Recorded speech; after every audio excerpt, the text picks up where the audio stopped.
Hey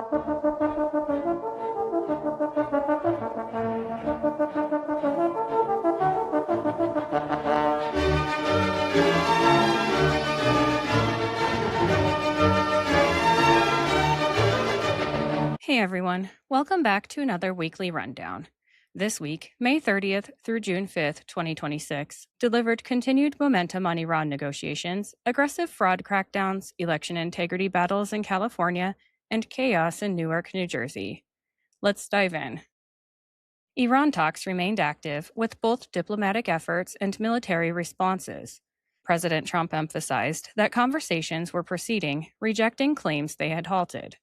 He stated the U.S. was in no hurry and would not accept a bad deal, with the naval blockade remaining firmly in place. Trump highlighted Iran's agreement to no nuclear weapons and plans for destruction of enriched uranium, coordinated with the U.S. and IAEA. The Strait of Hormuz was a core focus, with demands for unrestricted access without Iranian tools or controls, and self-defense strikes continued after Iranian violations. U.S. forces disabled vessels attempting to breach the blockade, intercepted ballistic missiles and drones, including threats towards Kuwait and Bahrain, and struck launch sites, radar, and command nodes. CENTCOM confirmed these actions maintained the ceasefire while protecting U.S. personnel and shipping, but unfortunately, at least 5 Americans were injured by debris from an intercepted Iranian missile in Kuwait. Secretary of War Pete Hegseth affirmed the U.S. military is stronger than at the start and ready if needed, while preferring a diplomatic outcome. Secretary of State Marco Rubio noted productive talks addressing nuclear ambitions in the Strait, and Treasury Secretary Scott Bessent highlighted economic pressure, including sanctions on digital asset exchanges and seized crypto wallets. Trump coordinated with Gulf leaders and Israeli Prime Minister Netanyahu, floated broader Abraham Accords participation, and stressed any final deal must eliminate Iran's nuclear path. The Iran War Powers Resolution passed the U.S. House, and President Trump said he will veto it if it reaches his desk. While the military holds the line abroad, a massive war on fraud is erupting at home.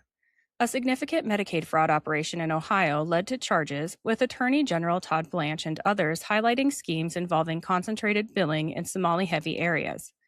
Health and Human Services Secretary RFK Jr. and CMS Administrator Dr. Oz continued national audits with a moratorium on new hospice and home health providers. Small Business Administrator Kelly Loeffler exposed hundreds of millions of prior PPP fraud and suspended thousands of borrowers, and Vice President Vance referred aspects of Minnesota fraud potentially tied to overseas networks for counterterrorism review. Investigations targeted governors in blue states for alleged obstruction, and additional actions included decertifying underperforming Medicaid units and surging prosecutors. Whistleblowers continued providing critical information, and in one shocking discovery, Dr. Oz identified 7 office buildings in Ohio containing 288 registered home health companies, many of which are nearly vacant. As President Trump noted, if the government can find even half of the fraud occurring, the U.S. will have a balanced budget for the first time in 30 years. Turning to election integrity, a massive storm is brewing in California. Polls have been closed for days, yet millions of votes remain uncounted.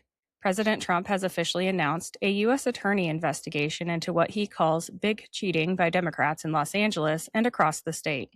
Republican candidates Steve Hilton and Spencer Pratt are reportedly seeing their leads precipitously drop as late mail-in ballots pour in. Hilton erupted on the process, noting that while India can count 640 million ballots in a single day, California struggles to count less than 10 million in a month.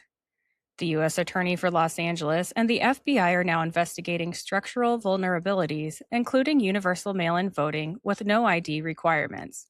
There are even whistleblower reports of poll workers being told to accept ballots that aren't postmarked by Election Day as long as the date was handwritten on the envelope. U.S. Attorney Bill Asaley revealed multiple election fraud investigations are underway in California in conjunction with the FBI, and an assistant U.S. attorney was spotted inside Los Angeles mail-in ballot counting center. Mass calls are now erupting for the Supreme Court to step in and put a resounding ripple effect across the country regarding how long states can count ballots after an election. Florida Governor Ron DeSantis said it perfectly. Florida processes more than 10 million votes in a matter of hours. California takes days, or sometimes even weeks, to count the votes. It's pathetic and it's corrosive to our civic culture. Switching our focus from California to New Jersey, the situation at the Delaney Hall Ice Facility in Newark reached a boiling point. Anti-ice riots, reportedly fueled by Antifa and well-funded Marxist groups with nearly $1 billion in annual revenue, have led to a 9 p.m. curfew in the city. Secret Service and local police have used tear gas and ballistic shields to clear rioters who were caught hurling rocks and wooden boards at police horses, and DHS Secretary Markwayne Mullin confirmed that many of these rioters are being bussed in from as far away as Portland. Governor Sherrill confirmed that 5 of the 6 people arrested by state police were from outside New Jersey, and those participating are also provided with expensive kits containing respirators and supplies. Border Czar Tom Homan, who recently visited the facility to debunk hunger strike rumors by eating the same food as the detainees, warned that President Trump is prepared to deploy the National Guard if local Democrat mayors continue to withdraw police support. In case anyone was wondering what type of people are participating in these riots, the rioter who was arrested last week by the Department of Justice for biting ICE agents was reportedly previously charged for child porn and sexual abuse of children related to the dissemination and possession of child pornography. Let's shift to other immigration-related news. A Customs and Border Protection Black Hawk was spotted unleashing disabling fire on a vessel carrying illegal aliens and 391 pounds of cocaine off the Puerto Rico coast, and the illegal alien who killed Sheridan Gorman was found in jail with a shank. The Trump administration subpoenaed the state of New York because they are blocking an investigation into the non-English-speaking CDL driver who caused a fatal bus crash in Virginia, and President Trump announced an executive order directing Secretary Bessent to shut down bank accounts used to facilitate illegal immigration or to give illegal aliens welfare. The U.S. Senate passed the $70 billion ICE and CBP bill, and a key provision from Senator Eric Schmidt now allows ICE to arrest criminal illegal aliens, including rapists and murderers, as they are being released from prisons in sanctuary cities. Now it's time for the noteworthy tidbits, which are brought to you today by Old Glory. Let me tell you about them quick. Are you looking for a gift for a music lover, or maybe some apparel to show off your quirky side? Old Glory has you covered. With over 300,000 officially licensed items covering music, sports, entertainment, and pop culture, you're guaranteed to find the perfect item. They even have seasonal gear. My husband enjoys the Beatles and Led Zeppelin apparel, and I love the Billy Idol apparel. I even found items for my fellow plant enthusiasts. This family-owned superstore is known for their quality and customer service, offers free standard shipping on all orders, and orders are shipped the same day you purchase. My discount code gives you 15% off your entire order, and it's currently the best deal available. Just visit oldglory.com and enter in my promo code JADE, that's J-A-D-E, at checkout. All right, let's get back to the tidbits. Fox News reported that an FBI whistleblower said thousands of hours of January 6th footage was hidden because federal agents were in the crowd, and deep state agents were ordered to make up charges against J6ers. Anyone who called it out from the inside faced retaliation. President Trump's annual physical at Walter Reed confirmed excellent health with a cardiac age 14 years younger than his current age. Construction of the UFC arena at the White House lawn is underway for America 250, and President Trump announced a massive America 250 rally for June 24th. Idaho, Kansas, Louisiana, and Oklahoma are moving to criminalize protesting at houses of worship after leftists stormed a church in Minnesota. The Treasury Department subpoenaed Hassan Piker over possible sanctions violations through aid to Cuba. California Mayor Eileen Wong pleaded guilty after the FBI caught her using her position to act as an agent of the CCP.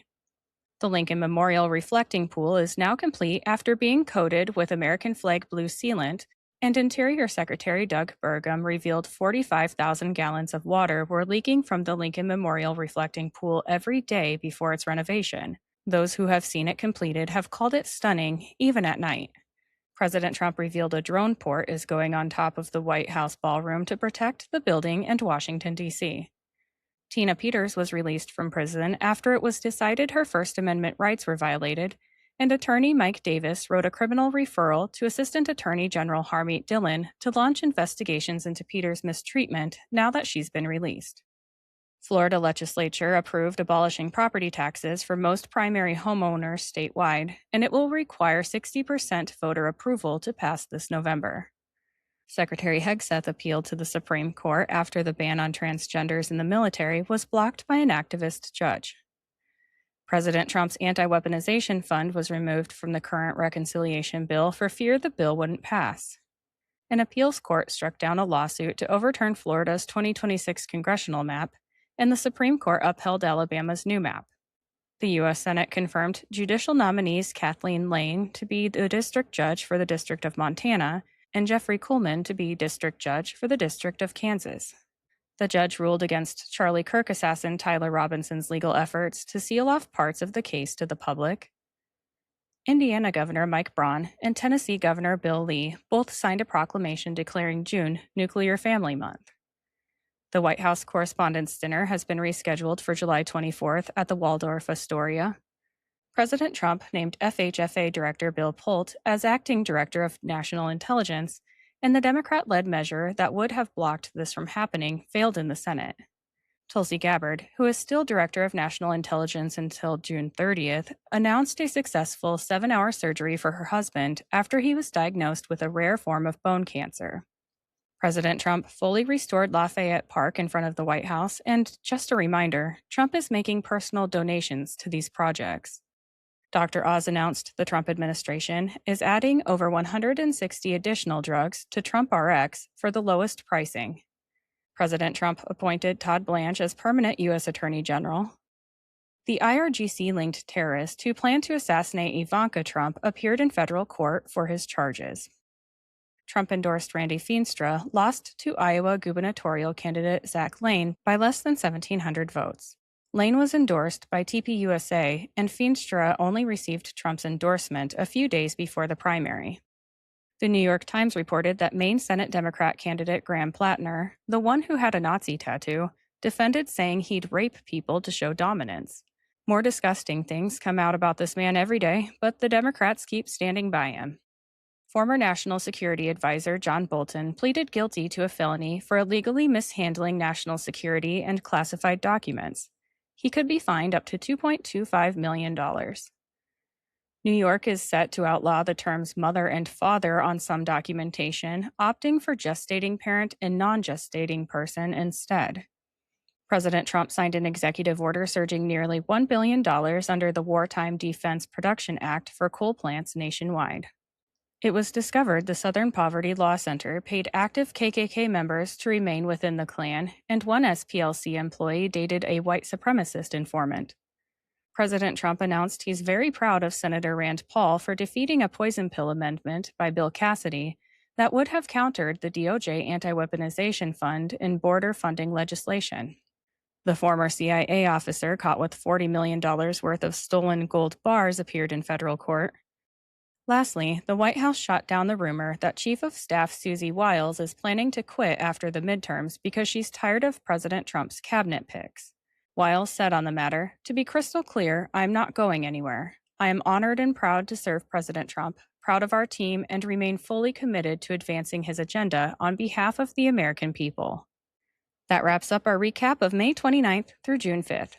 Another week of strength abroad, accountability at home, and building for America's future. Which moment stood out to you the most? Share below, subscribe, and don't forget to share this rundown with a friend. Thank you for listening and have a great day.